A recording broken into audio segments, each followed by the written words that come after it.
Israeli strikes on Gaza killed at least 23 people, including 11 in a northern Gaza home and 5 in the Nuseirat refugee camp, and that's according to Gaza's civil defense officials. Israel claims it had hit over 100 terror targets over the past 2 days in Gaza.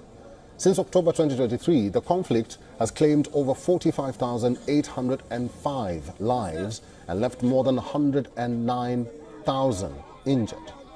On the other hand, the Yemeni-based Houthis claimed they launched a fresh missile strike on Israel. The Iran-aligned Houthi group said it launched a ballistic missile strike on Israel's Orot Rabin power plant near Haifa. The group has pledged to continue support to Palestinians through its military operations. Israel has responded with warnings of retaliatory attacks against the Iran-backed group. This is the latest in the Israeli response to attempts by the Houthis to enforce a naval blockade on Israel in the Red Sea.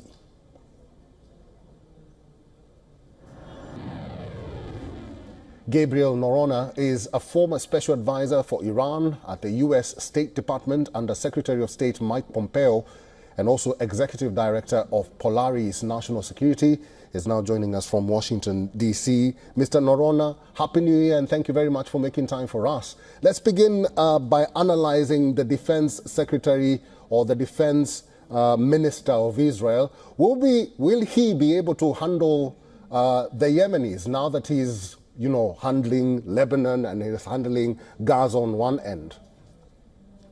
Well, thank you very much for having me, and Happy New Year. The threat from the Houthis is a bit of an abnormal threat. It's coming from very far distances away from Israel. It's almost exclusively an aerial threat from the UAVs and drones and ballistic missiles.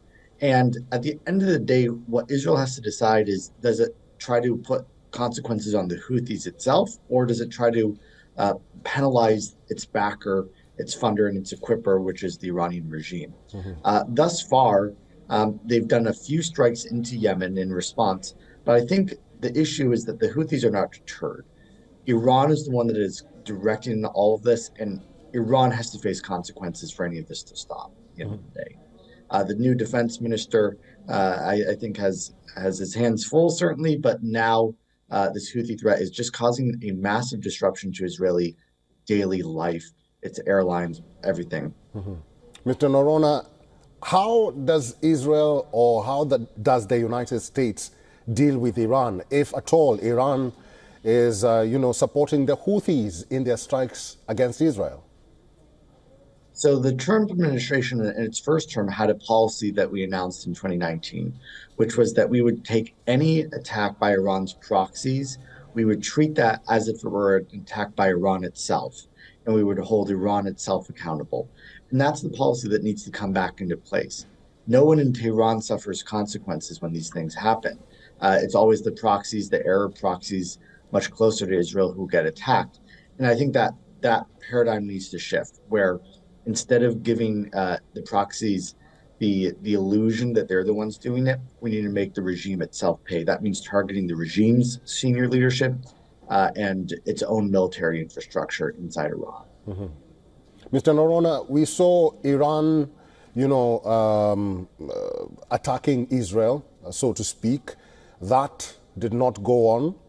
We also saw Lebanon or the Hezbollah attacking Israel. That was stopped.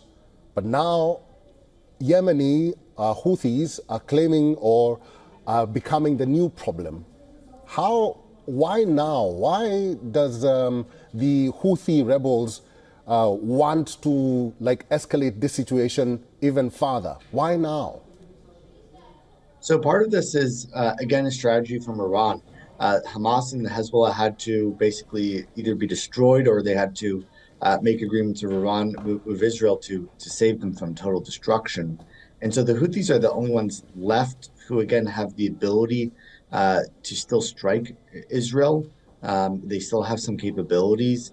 And this is intended to be a slow driving force to slowly degrade Israel's capabilities, its willpower, its morale. Things like its travel and tourism industries are suffering massively here. And so Israel's been very wary of using its limited resources and its limited arsenal against the Houthis. Same with the United States, with its conflicts against Russia and China on the horizon. The United States isn't eager to use large amounts of munitions on what are relatively unsophisticated adversaries. All right, Mr. Gabriel Noronha, we'll have to end this discussion here. Thank you very much for your insights and for talking to us today. Thank you for having me. For all the latest news, download the WION app and subscribe to our YouTube channel.